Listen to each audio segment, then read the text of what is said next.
but I can't find my wallet and my golf balls are gone. So panic, left them in the Uber. And I thought, oh, there's no chance. Like, I'm like, who am I going to phone? Like, I'm going to phone Uber to get my golf balls and my wallet back. And we still have 5 days left. So I have no money, no wallet, no ID, no credit cards, no golf balls. I was more kind of mad about the golf balls because they aren't cheap. Guys, welcome to another episode of The Follow Through, a golf-centric podcast where we share stories about the game that we love and sometimes hate, but hopefully after a good round or a bad round, there's some memories to be shared. And today's guest is Kevin Fuhrmann. We're hoping that he'll share some of his favorite stories of golf. And little backstory, he grew up in Redcliff, played some golf on the lovely Riverside Links there. Maybe he's played a game in the wind once or twice, and sure probably helps him out at Desert Bloom nowadays. So let's get her going here. All right. So my first question is Redcliff back in the day, when it was 9 holes, did it have just 2 different tee boxes he hit off of, or 2 different pins? I'm not sure, actually. I started playing in, I think it was near the end of the year. At the end of the season, it would be on temporary greens. Okay. And kids could play for free after they close the course. And so I'm not sure what tees we're hitting off of. I'm trying to remember. Do you remember if it was 2 different sets of tees? I do remember playing it in a Super League event when it was a 9-holer.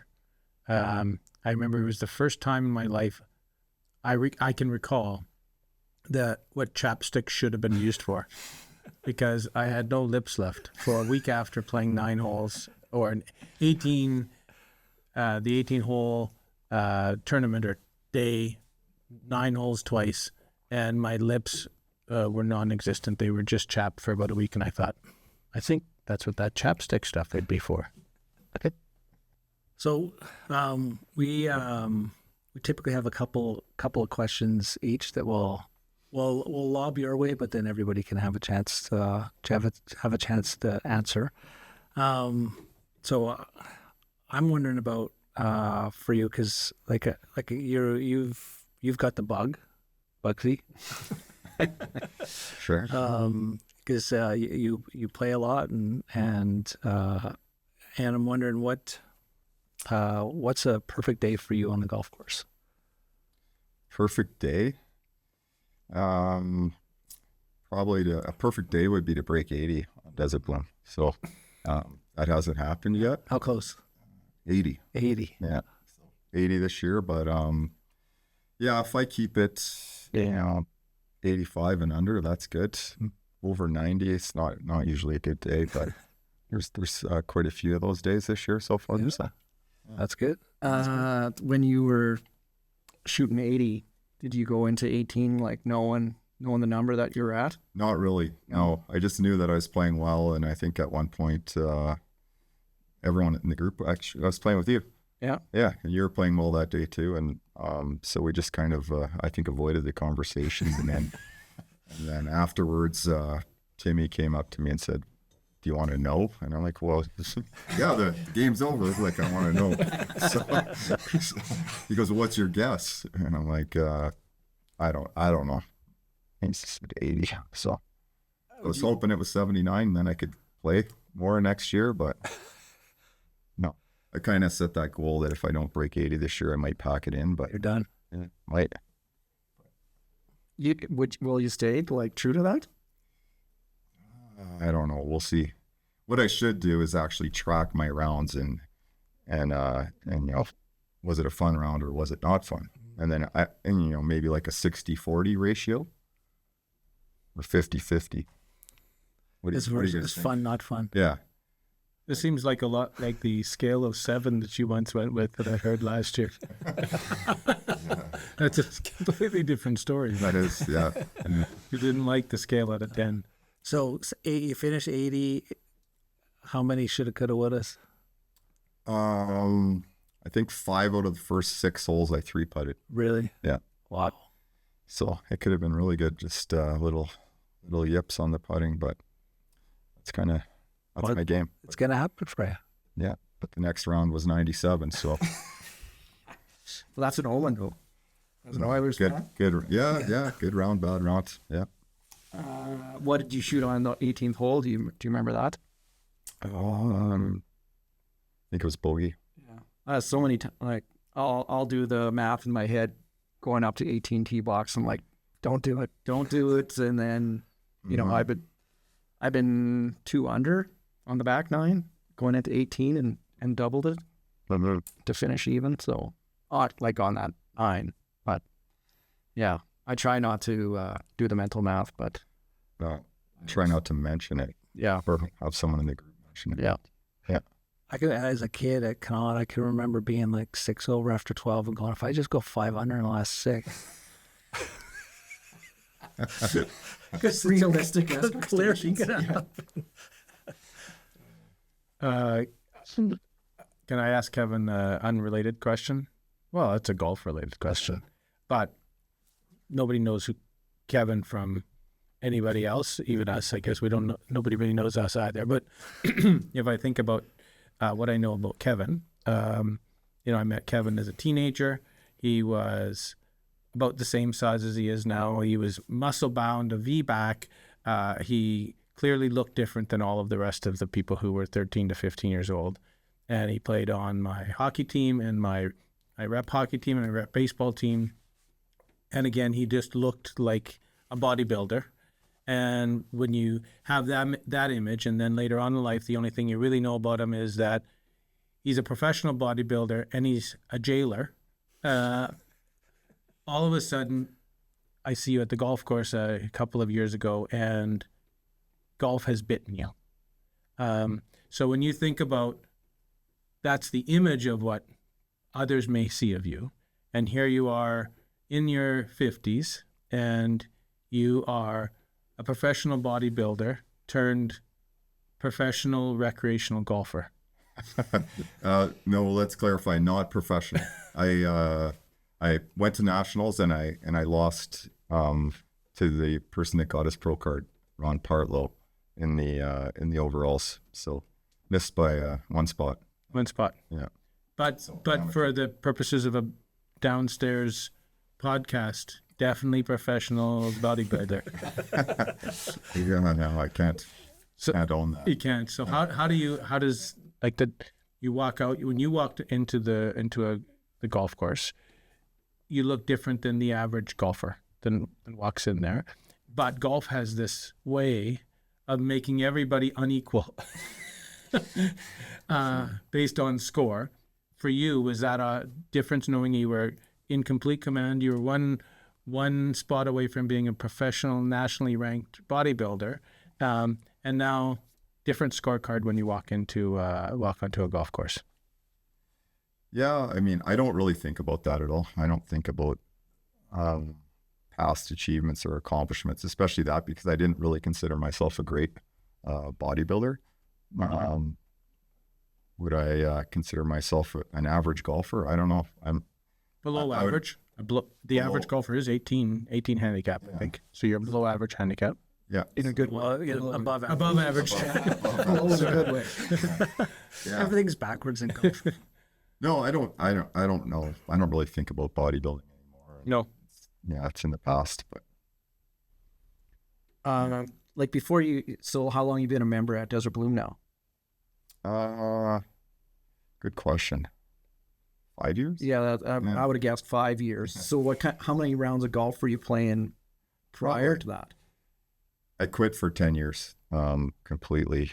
Oh, you must have had the same swing coach as I had. He told me to take 2 weeks off and then quit. Yeah, I don't know. I played a lot from, I'd say, 01 to 07. I broke my leg in 07. I missed a year of golf. And then, again, somebody kind of got my head saying that year off's going to hurt you. You're not going to be the same. And so I went back, played, and I was terrible. And then I packed it in for 10 years. And that's when I actually I needed something to do. So I was always kind of lifted weights and went to the gym. So then that's when I got into bodybuilding. But yeah, I think since at the Bloom, maybe since 2019, 19 or something.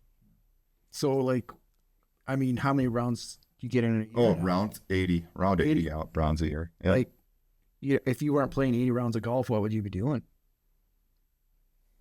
Probably taking better care of my house and my landscaping. The 01 to 07 period, where did you play most of your golf? Redcliff. Redcliffe. That was all Redcliff, yeah. My first memory of you, Kevin, was grade 9, I think, junior high. We came to play volleyball against I remember Burnside, that. and we were so afraid of Wolf and Fuhrmann and that Shelley girl. For different reasons, not volleyball. Yeah, we had the bad volleyball jerseys. They only had the same jerseys for basketball. I don't even know if you volleyball. guys were wearing jerseys. It was too. a tank top. You guys were shirtless, I think, when you came in. They're not. Yeah. Yeah, because Wolfie was an early developer too, right? And Right. you guys just looked very different than our volleyball team. Yeah, they got a growth spurt from grade 8 to grade 9. It grew 6 inches, and then tapped out at 5'9.5" in grade 9, and then never grew after that. So. I tapped out also at 5.5, and now I'm down to 5'8.5. I think I've shown too. So what is it about golf that, like, what is it about that drags you in every day? I think just trying to get better, trying to improve at it, but that's been a difficult task. Being outdoors, hitting some good shots, and hanging out with friends, spend some time with friends, trying not to lose too much money in the whitefish game the heat. So if in bodybuilding you worked out and you had a prescribed plan that you were following over weeks and weeks, from nutrition plan to what you did in the gym, what's your plan for improvement on the golf course or in the golf world? What do you do specifically each day to say I'm going to improve? This year I've had a couple lessons with Dylan Batzel, and other than lessons, and then just trying to hit balls consistently. My muscle memory must be terrible, because that's, I think, why I play so much, because I feel like if I miss 4 days, that I almost forget how to play, how to swing again. So ideally play every day, and then, but that I don't think that works either. Like how many times do you like to play in a week? Like, do you like 4 rounds and you're like, I start feeling it in my body, or 4 is probably about right. I think. kind of like every other day type thing. Yeah. I'd like that, maybe. Yeah. I every other day. Yeah, I could do 5. And some days 36. So Mose didn't answer the question that you asked about, like, what's your ultimate day? Yeah. What's my ultimate day? Yeah. So I'm like weather, like, almost no wind, 22, 27 degrees, no bugs, because, man, they've been bad lately. Were they bad today? Not too bad. Oh, man, I played Friday afternoon and they were just gross.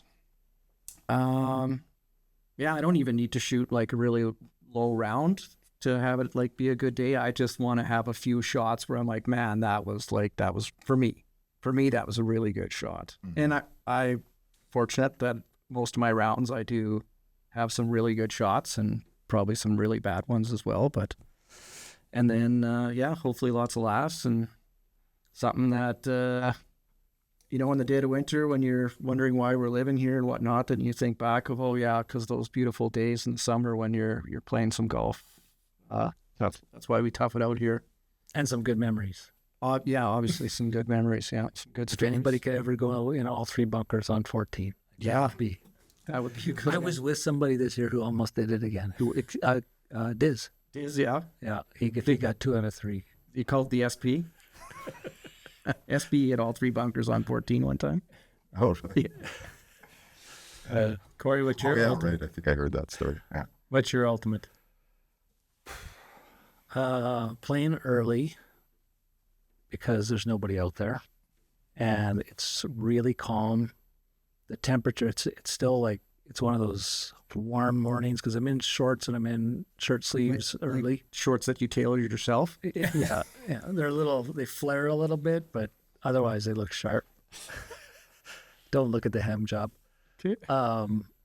And yeah, it's good company, some nice weather, and then it's one of those days where you don't really have any other responsibilities, and then it just rolls into another round, and then suddenly you're there the whole day, and it's been great. That's what on Sunday I rode with SP, and I said this was a day in the past where I'd go in after 18, have something to eat, a couple of beer, and then be like, hey, look out of the tee box and not see anyone out there and go, okay, let's go.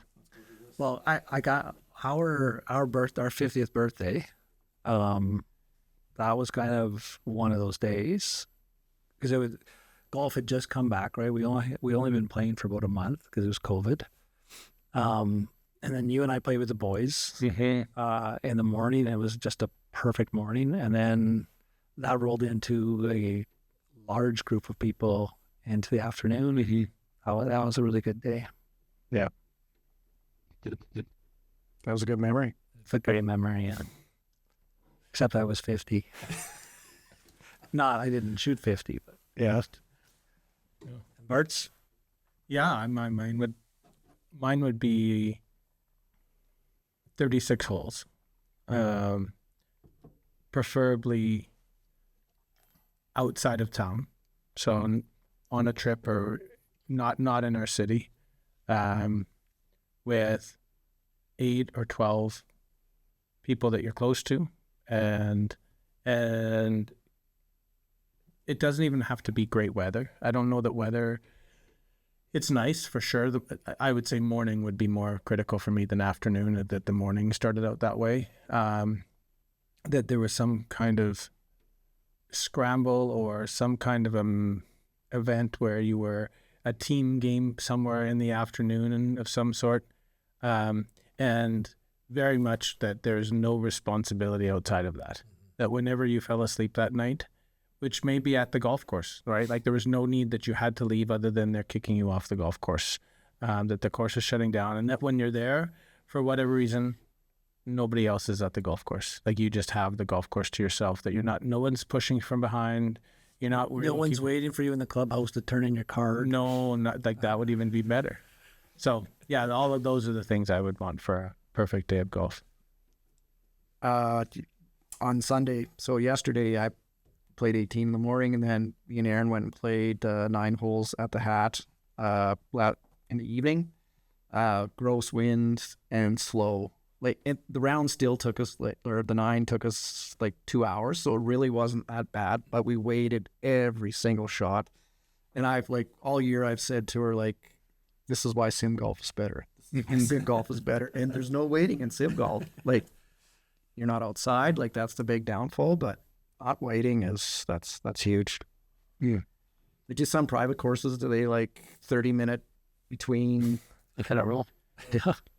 I can't remember where it was, somewhere in maybe Double Eagle in Ohio. They'll have 5 rounds a day played there. That's it. Could you imagine? Well, that would be me. I'd be the 5. You'd be the 5. Well, when we played Iron Horse in Whitefish on our golf trip, we had 3 times. Yeah, we had 3 times, and there were only 5 times that day. Right, so 2 other times, and it was a beautiful day. Yeah, but there was no one else on the golf course. Yeah, that owning your own golf course, or what's the one we've talked about going to in Merritt, BC? They only play. What do they play a day? they have a real limited. Yeah, it's like 80 rounds. Yeah, I think it's actually 80 golfers a day. No, that seems too many. Not 80. Yeah, 80 golfers. Only 22 times a day. Yeah, and you can replay if you want, obviously, because there's no one else around. But you stay on. The resort would be overstated. It's kind of like Bandon, right? It's got some nice lodging, but it's in the middle of nowhere, and you're going there to hang out and golf. That's Wilderness Club is that way, right? Yeah, that's kind of the ultimate Wilderness is a really good setup. Yep. Have you played there, Kev? Yeah, a few times. And Love it. It's one of my favorite, probably in our area. I guess you could call it in our area, in our 5-hour radius. So, like, you guys have played Old Works and Wilderness. Which do you? I haven't played Old Works. You haven't played Old Works? No. Really? Which do you prefer between Old Works and Wilderness? Well, I think Wilderness is better. Yeah, for me, it's not even close. Yeah. I was probably in a point in my golfing life, like where you asked Kevin what would he be doing if he wasn't golfing and doing the yard work and stuff. Well, I was golfing, and I was thinking about how lousy I was playing, and I could be home doing the yard work, or I could be doing all these other things. And so that would have been my mindset when I was at Old Works. I wanted to be good, and I used to be good, but I wasn't.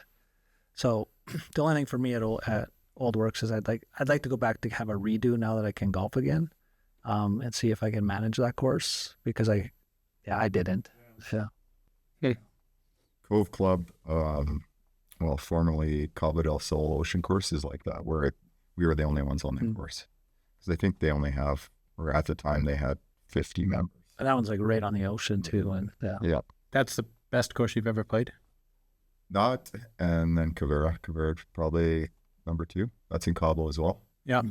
That's the one, some people call it the Disneyland of golf, because I don't know, there's probably, you've played it, like 9 holes on the ocean, 9 or 10. Yeah. Whereas Cabo del Sol or Cove Club, you can see the ocean, maybe it has 3 or 4 ocean holes, I think. But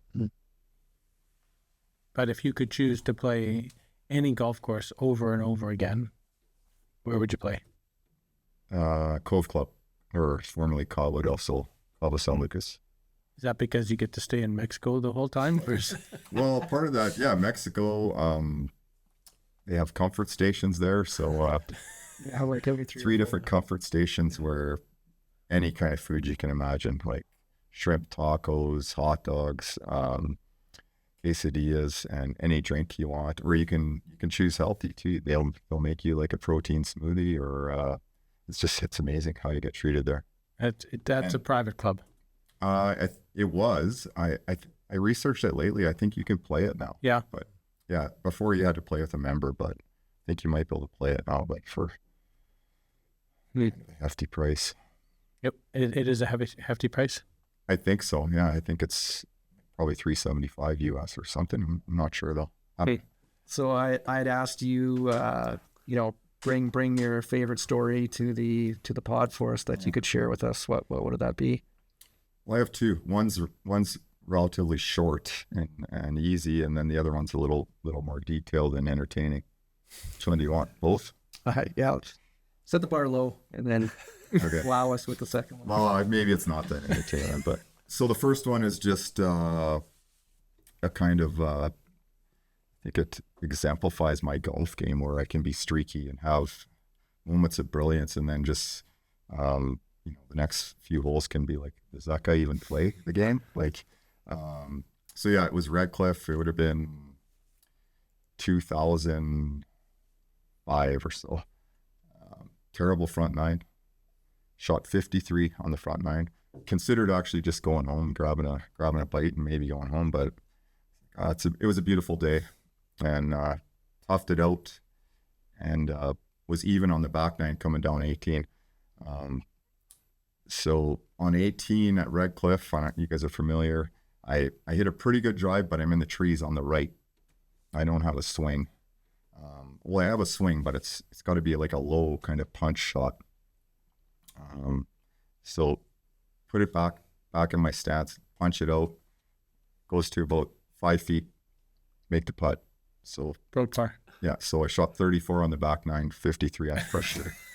And I remember Trevor Ellerman was working there then. I think he was the pro, and for some reason I was really like ecstatic about this game, just to show somebody my card, like how bad it was, but then how much I turned it around. So I think actually I saw Sean Barassa, he was coming out, and I go, check this out. He's just like, oh my God, what is that? So 19 stroke improvement in a game. And And then I showed Trevor. I was excited to show him. And what do you say to that? What would you say if I showed you that card? Be better in the front. Yeah. Yeah. So if I just hear 19 stroke, not improvement, just 19 strokes, the only thing that makes me think of is Bart's taking 19 strokes on the second hole In a tournament. at Redcliff. Oh, really? Yeah. And Was it the Redcliff Open? It was a Redcliff Open. Or this was Redcliff Open, it was a hurricane. And first hole, I think our whole group bogeys. And number 2, par 5, and the wind is coming in and across to us. And I'm about 110 yards out on the left-hand side in the trees. And when I take my backswing, the trees are whipping. And depending on the gust, the branch can kind of hit my club. And as I take it back, I think I can still take a good swing. I need to hit this pretty hard, 110 yards straight into the wind, crosswind. As I take it back, my club kind of gets caught in the tree, and I now get way ahead of the ball, and I shank it straight right over to 4 fairway. So now I've got to come over the water to the green. I've got only about But a pretty good break. pretty good break in some ways. I've got 50 yards. Yeah. To But- make 19, it started with a really good break. I'm over on by 4 fairway, but I'm not on the fairway. I'm on the downslope, and for some reason the ball should have actually rolled all the way down into the water, but it is in hard pan in a little dip. But I got to go over it's a 50-yard shot over top of the water to the green, and I hit it. But the wind was in and cross. Now it's almost directly into me from that angle, and it gets over, lands on the far bank, rolls back into the water. But it doesn't clear the line, so I have to take another one. But for whatever reason, I'm not thinking. It's a tournament. It's second hole into a tournament. I drop the ball, rolls right back into the hard pan dip. Take a shot, over the water, hits the bank, rolls right back down. Take a drop, this time straight into the water. And every time I drop, there's nowhere to drop. I keep going into the hard pan. Another back in line with the pin. Yes, but I could have gone back to the fairway and had like a 100-yard shot or 60-yard. But no, I keep thinking that I'm 2 yards. I'd have to take 2 clubs from the line, which isn't the case. But no, I'm just mad, and so I'm doing really the tin cup. And I'm Do you playing. keep hitting the same iron? Well, I've only got 50 yards, and I have to go up and over top of. And on the other side is the bunker, on the other side of the green. So I'm trying not to go far, but even though there's still lots of room, and I'm playing with Brassa, who I don't know at the time.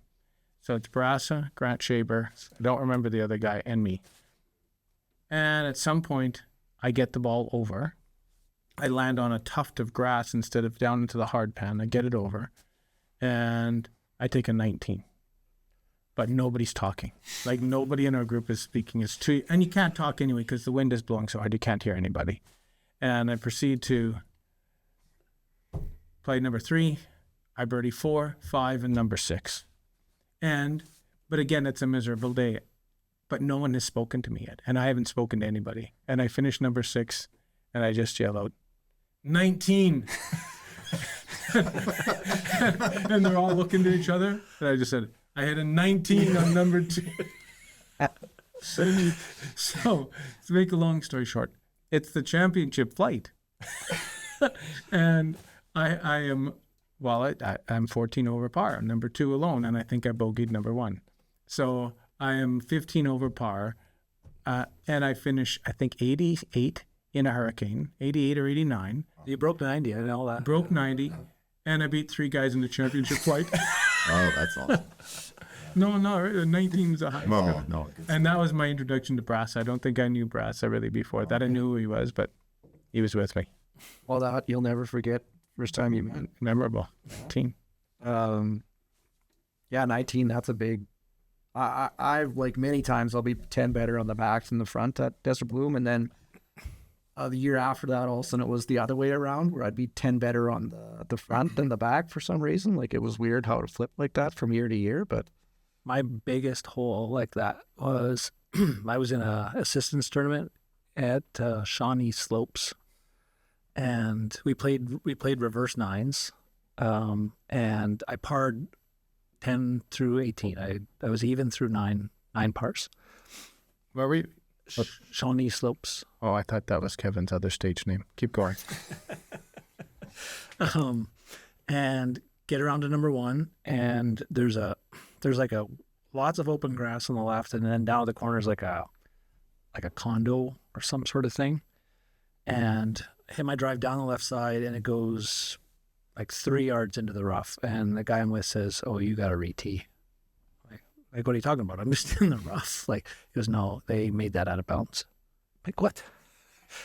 And then I could see there's a stake down at the corner, and there's a stake by the tee, and it's like having a park lefty that's out of bounds on a golf course. So I re-tee, but I'm rattled, and I go way right into the other fairway.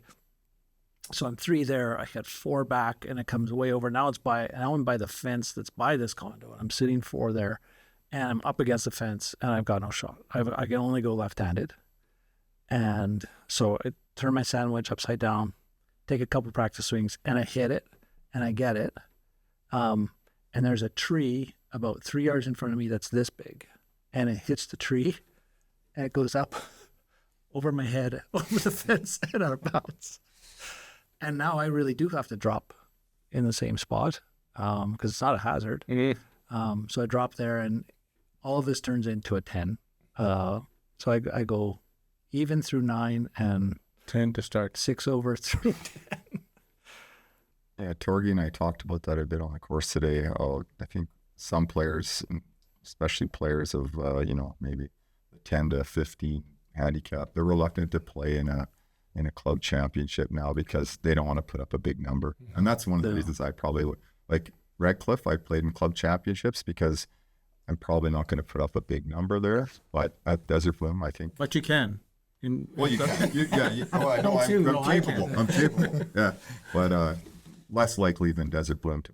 There's some holes at Bloom where you could just keep going. Number. Yeah. But that was the thing about Old Works Anaconda, was the format we played was putt everything out, and they were really bad numbers. Yeah. It was funny when you got to see people's cards after, but it was not fun, I don't think. So what's the other story? The other story is Cove del Sol, or the Cove Club. So it's just a great day when you're golfing and you're on the ocean and stopping at 3 comfort stations. So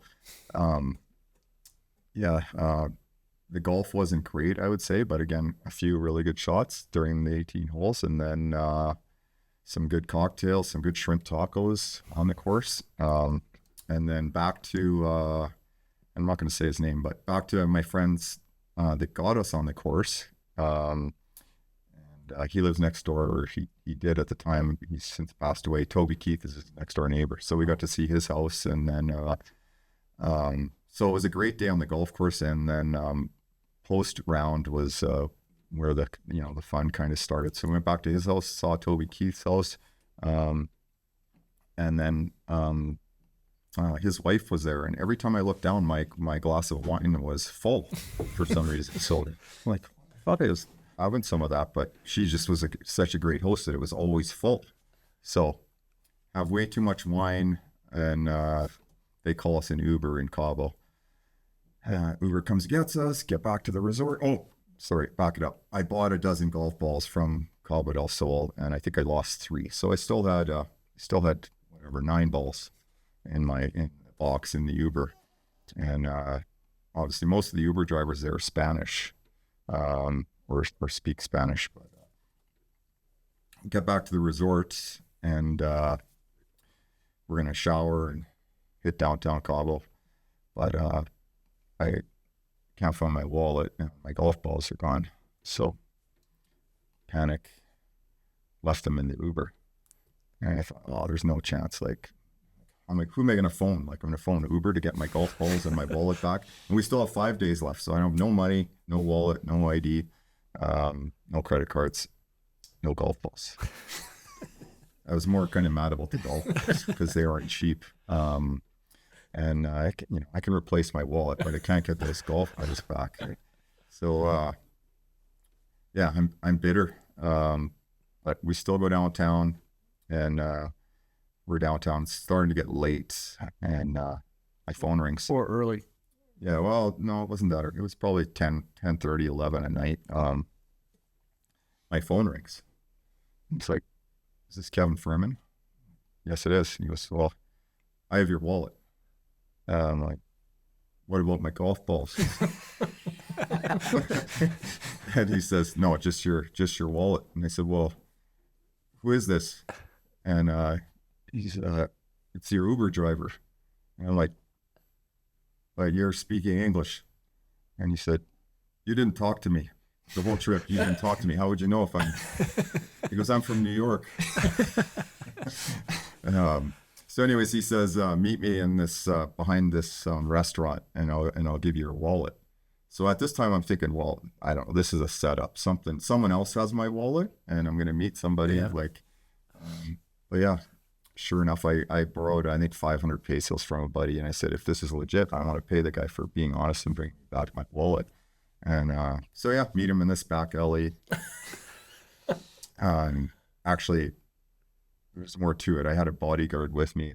The guy I met from Doja Cat's bodyguard was with me because I'd asked him, I'm like, come with me because I don't know if this is how this is going to go down. So he's like, yeah, absolutely. We go in the back alley and he's a monster, this guy. And sure enough, the guy's like, yeah, here's your wallet and here's 500 pesos and you didn't happen to see any golf balls in the back. He's like, no, there was no golf balls. I'm like, what happened to them? Like, but yeah, that's probably one of my most memorable golf days. Well, and probably the round that you lost the most balls in, 12. Yeah, I lost 12, only 3 legitimately, but yeah. What would you have paid him if he would have brought your golf balls too? Maybe 600 pesos, 700, I don't know, not sure. How many stories start with, I met this guy in the back alley in Cabo? Yeah, exactly. Not many.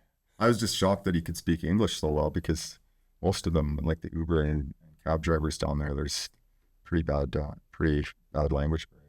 Have you ever met a cowboy outside of a bar in Montana?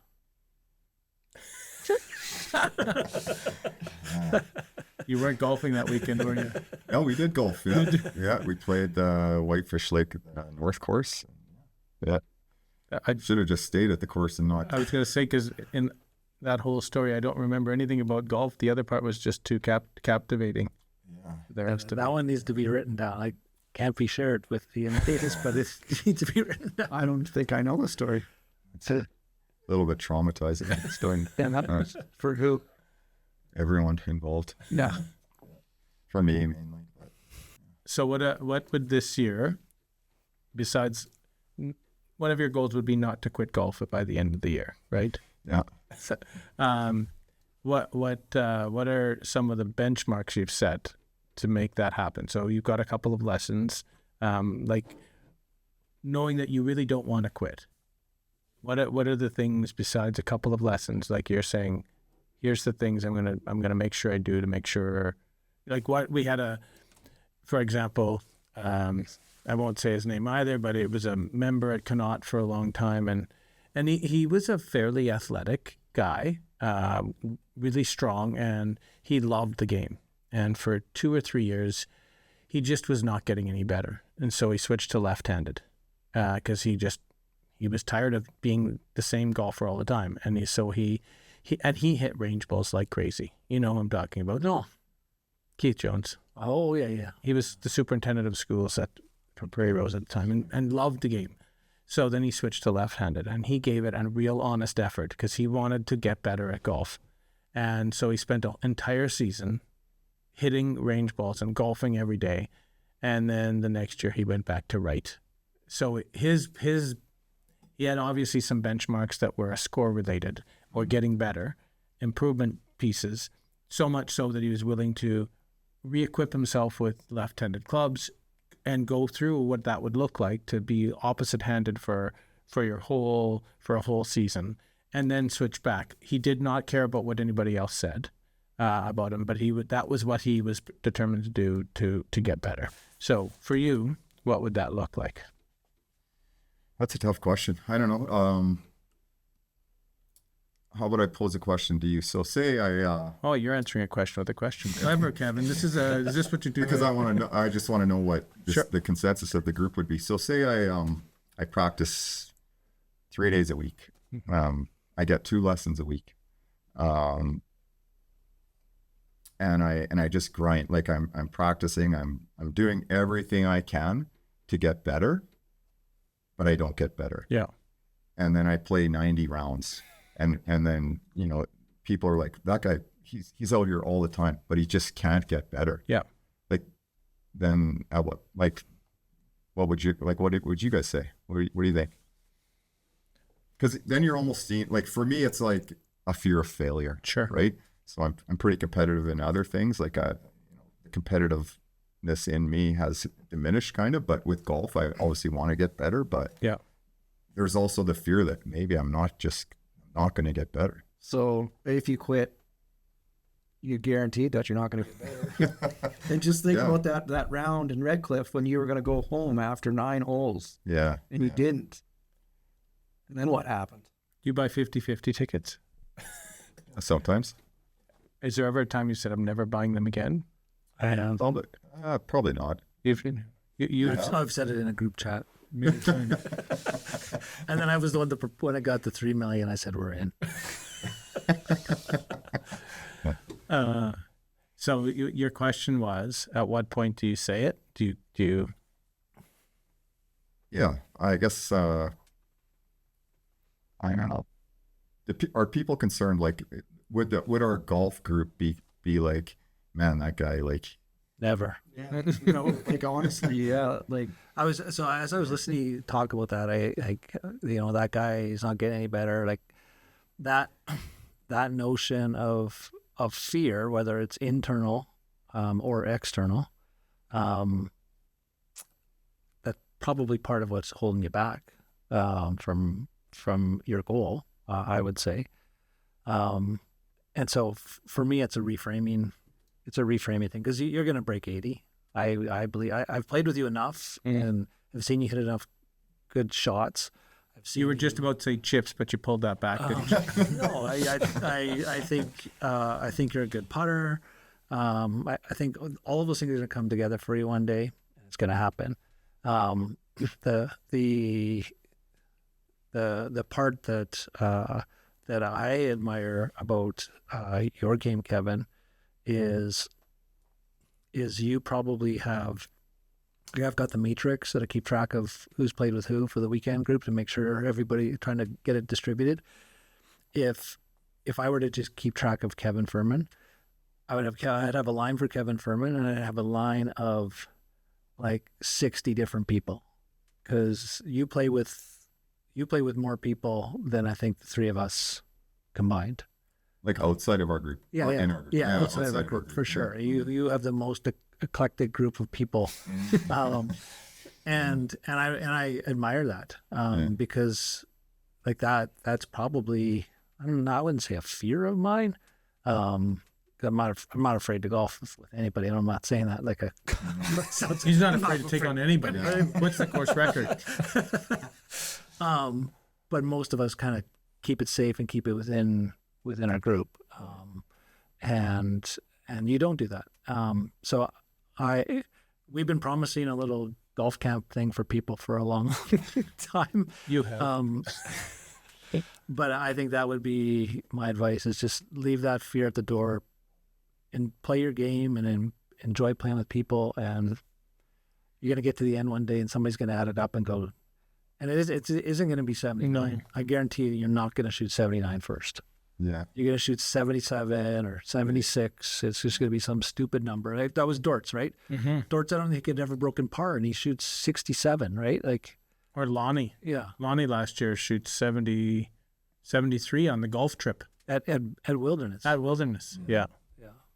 Yeah, I think the first question that I asked you when we started this was going from a place where you exude confidence. You're in a role where you have to do that.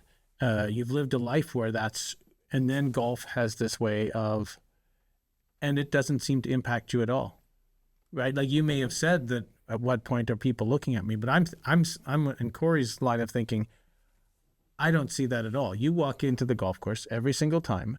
It does not matter. You play with good players, right? Like, you play with Corey and Torg. Like, those guys aren't slouches. And do you say I'm not playing again? Not at all. Unless it's a fivesome. Or it's after a long Friday night. It's in my pace. Yeah, no, I'm not big on fives. No, maybe I probably hide it like, well, there's times where after a round when it's like a really bad round where I don't want to go in. Yeah. You know, I've had like Billy Bishop. I left one time after a terrible round with him, and he cornered me. The next time he saw me, and he goes, "You always come in, even after a bad round. You just come in and you have one beer, and we talk about it." Yeah. And you know what? It probably makes some sense. Yeah. Yeah. One of my 10 sayings for this year: embrace the suck, man. You know, if you have a bad round, like it's so easy to say, right? Yeah. Like, but it doesn't matter, man. Like a few times I'll say, what's the goal this round? You know, and it's not, to me, it's not shooting a score. Right. Yeah. I mean, that's always nice if that does happen, but if I shoot a 95 and had some really good laughs, well, that was a success, really. Right? Sure, I wish I would have shot 85 or 75, but Right. Well, how many in our golf matrix? Like, is there 18 or how many? Yeah, I think it's about that. Yeah. 18. Yeah. So if I'm in, put yourself in my shoes. If you're in the bottom, like maybe one or two players in that group, playing with good players. Like, I enjoy playing with good players, and I want to see the good players have like a great round. Like, I'd love to be playing with you and you have your best round. Yeah. Best round ever. Yeah. Well, you're going to have to wait a long time. Yeah. But so, yeah, I don't know. I think I read something the other day where it said, really good players don't care how bad you are, or they just care that you keep up the pace of play, that you're not taking forever. Fair to say that? Yeah. Yeah. I'm even that way about anybody. Yeah. I would say for the most part, you're playing yourself and you're playing the golf course. Like, those are the two factors there. Now, if you're in a match or something, then some of those things are a little bit different. And I'd say the only, if you're playing with somebody who has become a distraction, because they are, and I've been a distraction, they're chucking clubs, they're getting mad, then that I could still block most of that out. Yeah. But at some point, that's not. it's really being pretty selfish.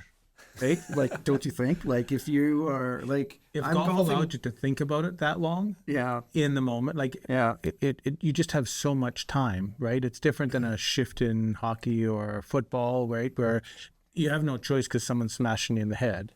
Yeah. But golf, you have this ridiculous amount of time to let things linger over what just happened. Yeah.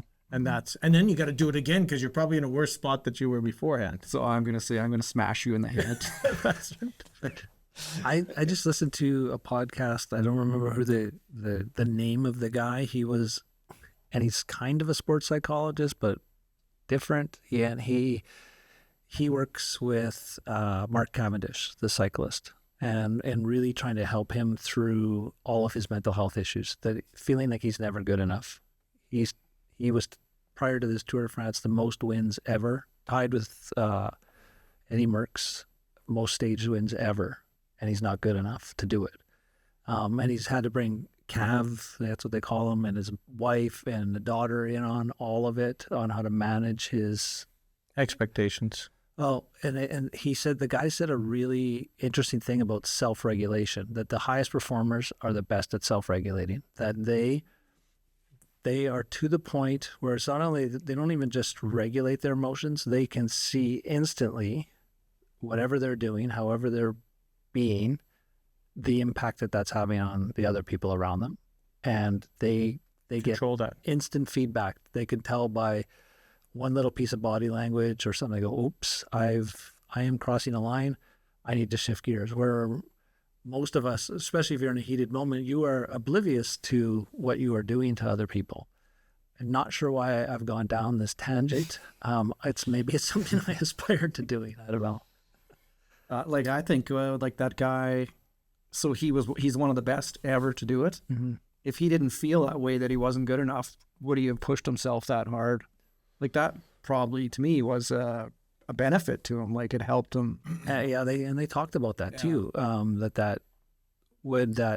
How do you keep being Cav the superstar with that kind of push, but not like depressed on the other side of it, right? Yeah, I think the majority of our weekend group are all great guys to play and are good at not making terrible comments after a horrible shot, but because really, do you want to hear something like so there's a story where I was on 9 and I'm not going to say who it was, but was he sitting at this table on 9 at Desert Bloom? No, he's not at this table.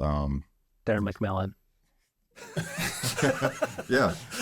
So if you hit it, so for the viewers, if you hit it left on 9, there's a big hill, right? Yeah. So, and I hit it way left, and I know it, and everyone knows it, and it's a bad shot.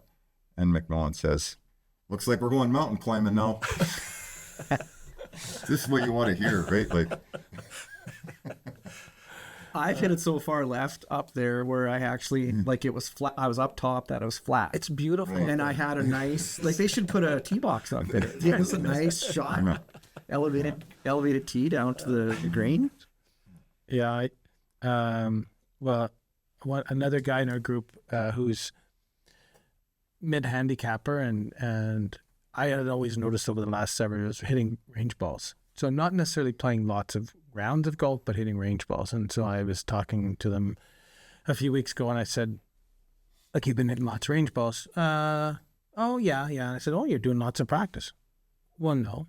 And I said, "Well, what do you mean?" "Well, I don't know how to practice. If I came out here to practice, that means I'm working on something. I don't know what to work on, and I don't know what to practice. I don't even know how to practice golf, but I hit lots of range balls." And I think that's true for lots of golfers, is they do go and hit range balls, but what are they working on? So having an instructor to give you something to work on, or having a few thoughts when you get there to improve. Like, so there's no use saying I want to do something on the golf course if you haven't actually. I was watching Brian Harman's interview because the British Open is this coming week, and they were doing his 1-year anniversary on what his round or his tournament. And he's a big time game hunter, right? And so he does bow hunting, and he was talking about the precision that involves when he does bow hunting, and in golf it's the same thing. The precision, he said, there isn't a shot I will ever try on a golf course that I haven't tried thousands of times, and so I have all of that reference to go back on every shot I'll ever hit.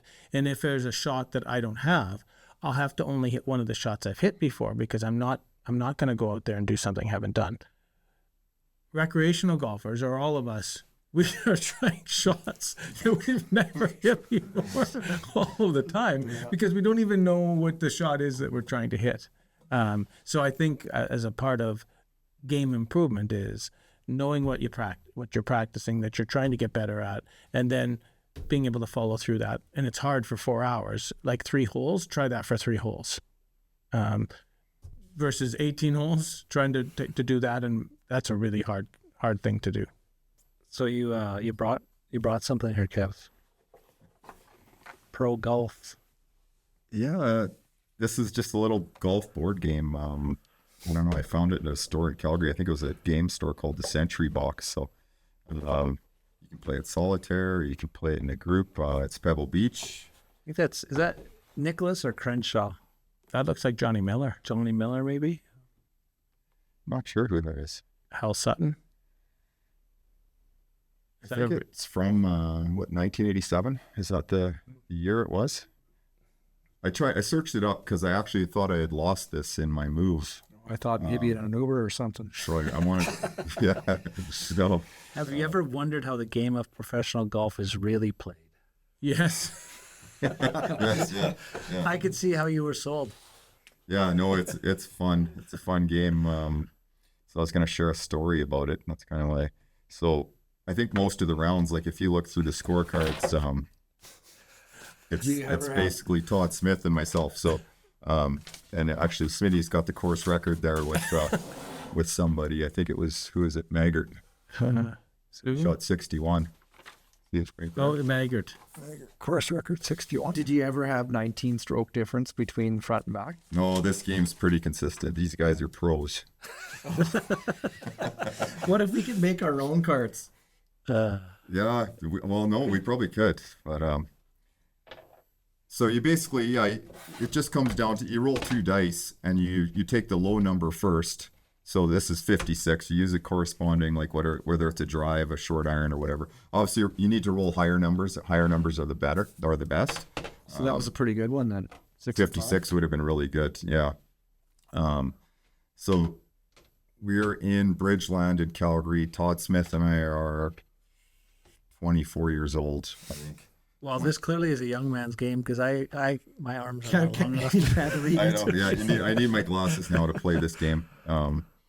Yeah, so for some reason we were at Sean Horvath's apartment. Him and his fiance were living together in the apartment, and Smitty and I brought this game over, and Eddie didn't have any time for the game. But so Smitty and I are playing it. We kind of play a few rounds. We're addicted. We're playing more and more.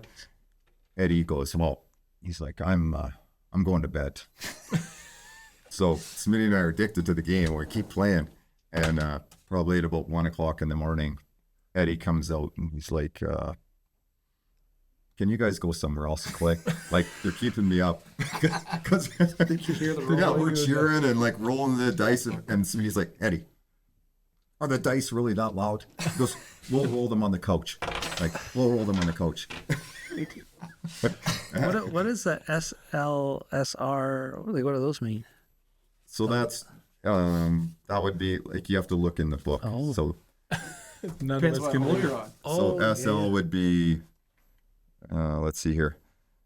SRC is 1 to 3 you're in the rough, 4 to 6 fringe, and then it tells you what club you have to use next. Oh, I see. 56 would have been a left center of the fairway, and I had to hit a long iron next. Yeah. And then obviously there's some holes where you can choose to lay up or to go forward, or yeah.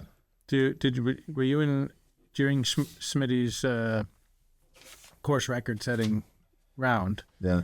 Were you two playing for money, do you think, at the time? I think we were playing like $1. Yeah, you shot 77. Right? He was 61, you were 77. Yeah. And it looks like, no. Well, there's one where I obviously who's look at Todd? it. I must have quit there. Or no. Oh, maybe he did. That's as you. You were 77. Smitty But was 60. look what he wrote there. Someone quit. That was him. That was Smitty. But who's Todd? Was that Todd? I probably would have wrote Todd Smith. Yeah. Yeah. Well, it says Smitty down here. So there's Well, it's sometimes I call him Todd, sometimes I call him Well, this one says Azinger, Crenshaw, McCumber, and Strange. well, they put their first names on the top. So here it is. These are your this was a course record again. He was 64. You were 70. Maggart again. He loves Maggart. Yeah. So you get to choose who you want to play. Yeah, with. you can pick who you want. Yeah. The scores are fairly consistent. Who was your go-to guy? Tiger. Tiger, yeah. You've got Davis Love here. Well, he didn't want me, Smitty didn't want me taking Tiger that much because then I'd win, right? So, Because he has the best. yeah, he probably has the best card. Which Beck was this? Was it Chip Beck? Yeah, I that's think so. Chip. Yeah. 59. Yeah. Joey Sindelar? These When's are the last time you played? Oh, there's I was playing Chris. I actually played my sister on the weekend at my dad's house. Oh yeah. recently. Yeah. Well, you got to kind of. She beat you, hey? Pardon? She beat you. No, nice. She was 70. You were 72. Oh, that's an old one. Oh, that's from years ago. This is just like LT. You have all your carts from all your rounds. Yeah. Do you have a journal, though? Like a blog? Do you have a shoulda, coulda, woulda? See there, I was 67 with Woods. Yes. Is he? He's not. Like you can't. Anybody can take him, or you're not. Yeah, we usually just pick, but we eliminated him for a while. That's too You good. could there's expansion packs for other games. You could get. Yeah, they don't even make this game anymore. I don't think. Oh wait, there's a business thing we could do. Can bring it back? Should, yeah. Except it'd be tricky with stats and who is who. You have to make them up with so many different tours. Yeah. Yeah. And some tours are 3 rounds and some are 4. Oh. Anyways, if you want to buy one, they're $90 on Amazon. Oh. I'm not sure if they mentioned that. How much did you pay for I that? paid like $19, but And is it like sealed, like it never opened? never opened for a grad. For 90. The 90 is for never open. Yeah. That'd go good on Corey's shelf if you're leaving it here. Yeah. We have to play sometime. I think you Tonight. leave it in your car, and then if it's like a rainy day, like the I know. other one, you What was that? Par 3 it was called. RT RT, was a board game that we played for a little while. yeah, or just Ramsey, Ramsey or whatever. Yeah, we aren't that other group at the courses. They're big card players. Yeah, You get in on that? but if they Yeah. want to play a game, You'll show them a real game. I think that could be fun. Now we got to tell Dortz there's drink rounds Yeah. on holes. High score on holes 5. Well, whatever Dortz gets high score on, those are the drink holes. the good thing is like if people, if we set up like a whole Monopoly at the golf course and people walk in, they'd be like, "What's wrong?" But with this game, all you really have is your book, your scorecard, obviously your player cards, and this little book. And your the reading dice. So- glasses. Yeah, and your glasses are important. Would you play this as a 5-some? Oh yeah. I saw 6 of it. So, although I'm sure there's way more to it that I don't know about, but I haven't noticed like that 5-somes are not for you. What is it about playing with a 5-some you can't take? Just depends who's in the fives. So I noticed, no, I noticed the last few no, times no, where it's- you were paired in my 5-some, you Yeah, didn't exactly. show up. Yeah, mine too. No, it's not who. I don't know. I need to focus on my game, and if there's 4 other games going on, it's It's a lot. nothing really. Just does seem a bit slower. How about the element of gambling? What does that do for you? Oh, it just depends. If I'm playing all right, then it helps me play better, focus a little bit. But if I'm not playing well, then it's Does it bother you to lose $5 in the weightfish game? $5. Yeah. Is So that what it is? It's only five's not. Yeah, five's not. it's when the $10 start to get in there, and We should have a like blackjack where you can surrender. So like if the round's a third of the way through, you can surrender. You can just give your Well, we played 2 games on Sunday, our group. So we played the 12-hole game with everybody, but then we played our own 6 corners game, whitefish game, but you had to pick 4 of 6. It was, I was so distracted. Because the only thing I was doing was keeping score. yeah. Because you how we were playing it, you could take the score in the one match, but not in the other one. So there was a lot going on. Mac, what I do know is Mac got Dormy as fast as you could 4 times. On all 3 corners in the 12 game. I think that's why that round, a week ago, was really long because Kev was trying to keep do the score. scores, and it was slowing him down. And that was the Timmy had the scorecard that time, and he's good at it, and he was struggling to keep up, and a few holes behind, and yeah, that Wednesday there's a lot going on. Skins and deuces. Make an app. Yeah, I was just thinking that an app like can't be that hard. We played skins and deuces today, and I had 4, but I only validated 2. Well, because you have to validate. Yeah. Oh my. Yeah. That's hard. Hey.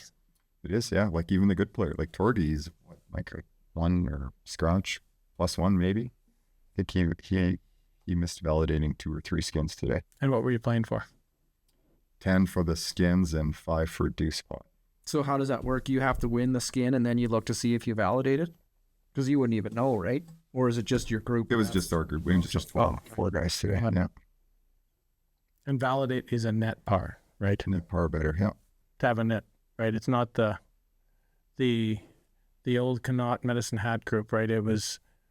There were people who were plus handicaps to about 5, but they all played by the same rules. And so now a guy who's a 5 handicap has to validate after a skin versus a plus handicap. That's a significant difference. Well, I know. But the validation does hurt. a higher handicap. Oh, for sure. Yeah, even with unless Yeah, it's not a fair rule. other Like than if you have a good hole, you have a good hole. Yeah. but I played in men's league at Connaught Golf Course last week, and so on 9 holes, one of the guys on the other team had a 19 handicap for 9 holes. So he got 2 strokes on every hole, and 3 on one of them, and he parred the first hole. And I thought, well, the round's over. Like, we can't win. But he didn't make any other pars, but he either made an X or a bogey. But he had 2 strokes on every hole, so that bogey was a birdie. So he had, besides the par that he had, which was an eagle, so he got 4 points on that. He either had 0s and 3s, but he ended up with 22 points or something like that at the end. Yeah, so his handicap's legit. His handicap, he said, I just have visions. I have visions because I'm not that bad. I have visions of like coming in after a round and shooting 43 on 9 holes. And I said, 43, that's 43, 33, 24. That's a net 24, which the week before there was a net 24 on 9 holes. That's almost impossible. Corey, that would be like you. You would be shooting. You would have to shoot 22. 20 under, yeah. Yeah, you'd have to, on 9 holes, you'd have to shoot Oh, yeah. 22. That would be hard. Yeah. But it was legit. I think he shot 56, but still for 22. So quick question for the really good players in the group here. It's only one of us. These guys are really good. He's a good player too. It's not at your level. Yeah, right. No, Yeah. 100%. Yeah, he's a good player, just not great players like you. So has a bad golf game, they're few and far between for you. Has a bad game ever kind of ruined your day? Like, or a good portion of the rest of your day where you go home and you're kind of pouting. Well, I think Troy's got a really good answer to this. Yeah. When I first started teaching, my first summer of teaching, I was playing like every day, twice a day sometimes, right? And I was newly, so I played tons of golf, and I think it was maybe my second summer I got married, and my wife was completely fine with me playing tons of golf. But I was miserable. Like I was no different than anybody else who wants to get better. I wasn't practicing. I was just playing tons of golf, and my scores weren't getting better. And so they were about the same, but nothing was ever good enough, and I wasn't getting better, and I was coming home miserable. And so it was maybe 2 weeks into the summer, both teachers, afternoons are ours to do whatever we were going to do, and I was miserable. And she just said, I'm going to give you a choice. You can golf as much as you want, but if you come home and you bring your golf game with you into the front door, you can never play golf again. So you can play as much as you want, or never again, depending on how you ride back it. So I have no choice that I can't walk back into the door. Like, probably the longest I've carried it was the other day and Sheldon, or who was, Kevin said, like, it's been a couple of weeks I've been carrying bad golf, bad juju. It's just been, and part of there's lots of reasons for it, but it's been getting worse. And like, after the round, I just wanted to go home. I've had it with how bad I'm playing, or my perception of bad. And I went upstairs, and I was going like, I do not want to be sitting here. I'm just miserable. But SP had played really good. He had a great finish. And so I was excited for him. And within 30 seconds, I think, upstairs, we were all talking about our rounds. It kind of, that left it there. So the answer is yes. I would say that I'm sure there's times where I've carried it with me more than I think I do afterwards, but my wife cured me of that coming home. So she would never notice now. And if she does, I know that my golf career could end at any time. Yeah, I think the first season of In Swing, and I could really relate. I don't know how, because I'm nowhere near a pro caliber like Koepka. So Koepka's going through a struggle in his game, and I think he's in his house, and his wife is trying on some clothes, and saying, how does this one look? And And it's just like, he could tell he's thinking about. But you're evaluating her clothes at this time of Well, I'm kind of watching her clothes in their house and taking it all in, but because I've been where he's at in my game, where after I go home and my daughter will be like, "Hey, what do you want to do for dinner?" And I'm like thinking about that bad shot I hit at 18. But yeah, anyways back to Kepka, where she's like asking about it, and he's like, "I'm sorry. I'm not even listening to you. I can't hear a word you're saying right now. I'm just thinking about my swing or how bad my swing is right now." It's like, that's a pro golfer thinking that. I almost go home and replay every shot that I've taken in the round. Gee. Yeah. Well, this was a good one. And, they say when you start out golf, you shouldn't count your score, just count your good shots. Yeah. I'm still just counting my good shots. That's good. I used to have a whole system, like when I would drive home, like counting on my fingers for whether I was doing my fairways and greens and putts and shoulda, coulda, wouldas, and I almost don't even do it anymore. I've kind of because I know the feeling that you're talking about and how you've described it, Troy, but I'll have sorry.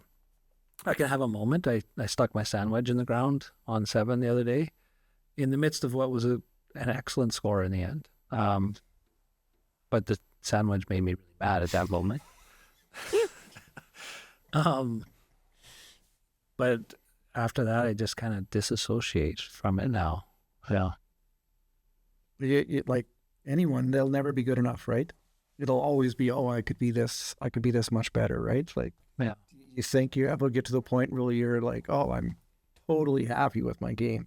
If I never get any better or never shoot any better, No, because again, sometimes it's the score, and I think that can be it. I think when I'm grinding it out, score is important. When I'm not able to grind it out, the score doesn't matter because I'm not happy that I can't grind it out. Like that part for me is the hardest to accept, that I can't just will it to get a golf ball around and keep it within the general confines. Bad bounce doesn't matter. That drives me the most nuts. If I can't will it to happen. You've had a time in your life where you'd hit more good iron shots than everybody, and if you had a day where your irons were slightly off, that was a bad day. And the score did not matter. It was, did I hit my irons? That's right. That is. Yeah. The score becomes irrelevant, and because I don't get super excited. Last year I had several rounds in the 60s, and like those didn't even faze me. But I'll tell you, 79 yesterday, I wanted to break every club in my bag.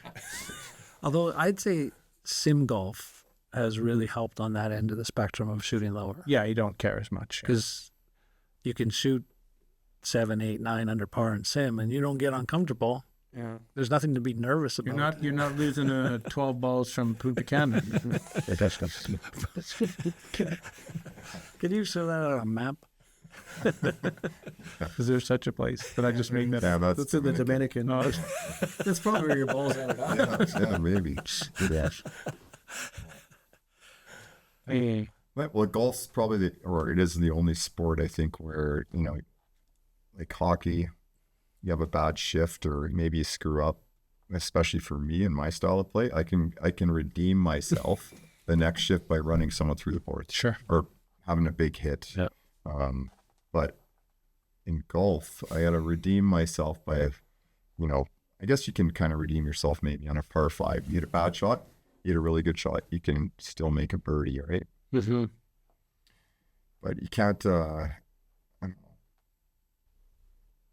use adrenaline, I guess, and adrenaline and anger. You can't use it in golf. It won't work, will it? It's short fuel for sure. Yeah. No, swinging harder is never the answer, I find. Well, Swinging faster. Yeah. That's where it's at.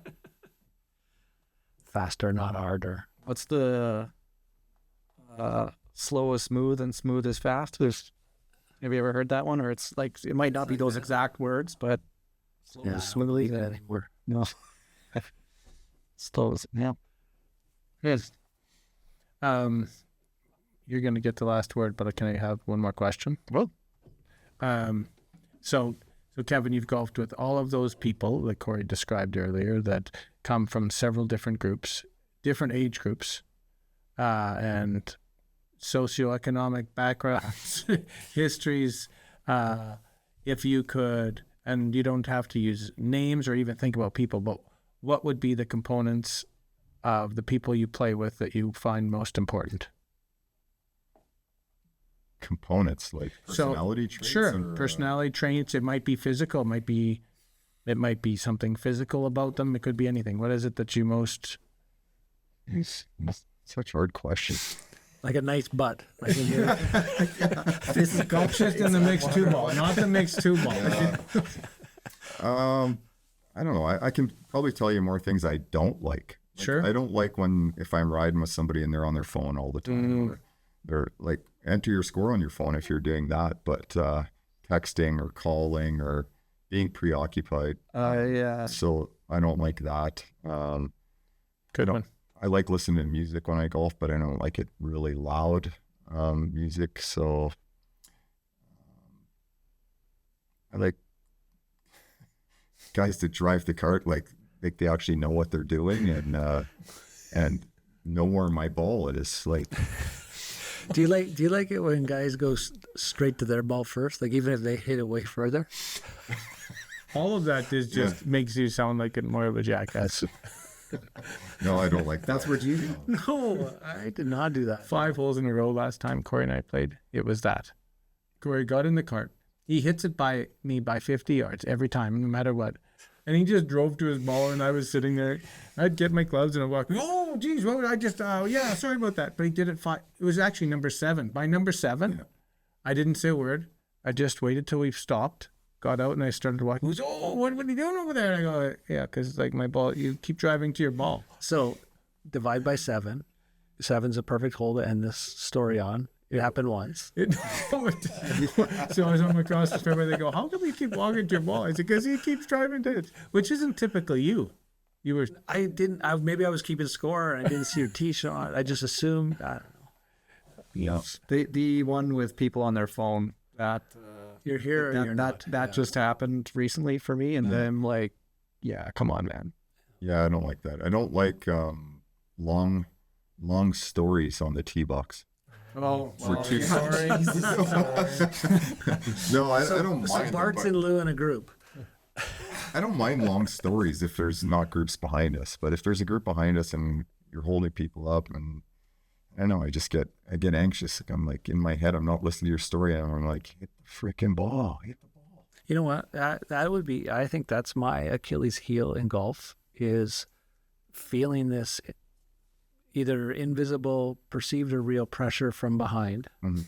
And I'm trying to make it up for everybody in the group. And that is a recipe for disaster for me. Because you're trying to speed up Yeah, your yeah, play. yeah. Yeah. Yeah. So can I think I can tell a longer story, because there's no way I'm taking any time for my pre-shot routine or nothing. Like I'm making up for the time I'm using to tell a story. I'm banking that time. Everybody on the clock. Yeah. I love good stories. I think just maybe it should be limited to one per tee. And maybe should rotate it. Say it's your story. It's like You wanna tell one? the immunity idol. You pass it around. Talking stick. 2 stories on a tee box? That's too much. The conch. Conch, yeah. Yes. There'll be guys who are like, they've addressed the ball and then they'll back away and engage. Not. That's like, oh, well. But so many times I find like if we're kept up to the group in front of us, what does it even matter? Although the ultimate whitefish story that Kevin has, I think I heard it on the golf course, and it took about 5 holes. It actually, yes. Did we? I thought we finished it. Actually, let's cut the pod right now, because I want to hear the story. We finished it in the clubhouse, actually, I think, because it rained. But it was really worth it. It was. Yeah, and it didn't slow down play because there is a way, there's like an agreement you can have that the person just stops talking while you hit the shot and you move on, and the story can just continue as we go. So tune in next week where you get to hear the rest of the story. So would you rather have a round, and this is probably not a great either or, a round in which no conversation. Every time you go to start something, it's, yep. And that's the only response you're getting, or the story that just never ends. What would you rather have? Neither. It wasn't supposed to be an either or. Some chatter's good. A good example would be, say, hole 4 at the Bloom. Everyone putts, you're walking towards the card. You have some good time to get some story time in there. Your story should be over by the time you get the card. Duly noted. I'm gonna have. Otherwise, it's not to be continued when we get to the tee box. So what happens if the next? Unless it's really good. Yes, if I play with you the next time, I'm gonna have my phone out to do the timer. Yeah, don't overthink it. Yeah. Yeah, I played one with you one time, and I thought you never once contributed to it. I guess that makes sense now. So mine was, okay, I want to hear your favorite story from this hole. Every hole that we went to. Right. So yeah, that totally would be there.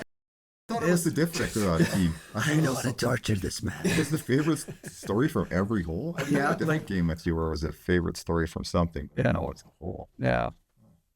That's a good game. Hey. I like we got to 14 and I said, well, SP hit in every bunker here. I have one more good golf story in case you want to edit out that 53-34 one. Just edit it out. We can replace it with this one. So, playing at Medicine Hat, back when I was playing in Redcliff, I go to play Medicine Hat with my father-in-law, John O'Reilly, and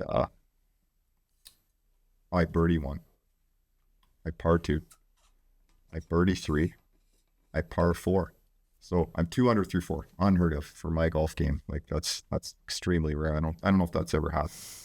And we're on 5 tee box, and John's like, Kevin, I can never seen you play this guy. Like, kiss of death.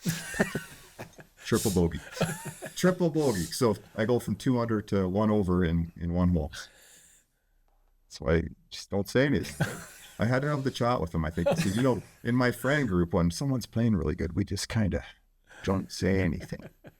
Well, I was happy that you're playing so well. Great person, great man, but yeah, he ran my golf game up there. What could have been? Yeah. After this, I'm going home and making a whole bunch of notes of things not to do with Kevin Fuhrmann when I play golf with him next time. No. Maybe that's what this podcast will become. It will be, yeah. Yeah, you get the cliff notes. Okay, this is what you can do and what you can't do when you play with the guest. Going for. Oh, there's nothing that annoys me. Nothing, and no one at this table. This would be a fun foursome. I don't even know if we played as that. I don't know if we've ever done that. We're gonna play some pro golf. There we go. After. Are you a spokesperson for this game? I think you may have made that game up. Is that a wrap? Oh, you got any final pieces of wisdom? Hit them long, hit them straight. Toast? Toast. Cheers.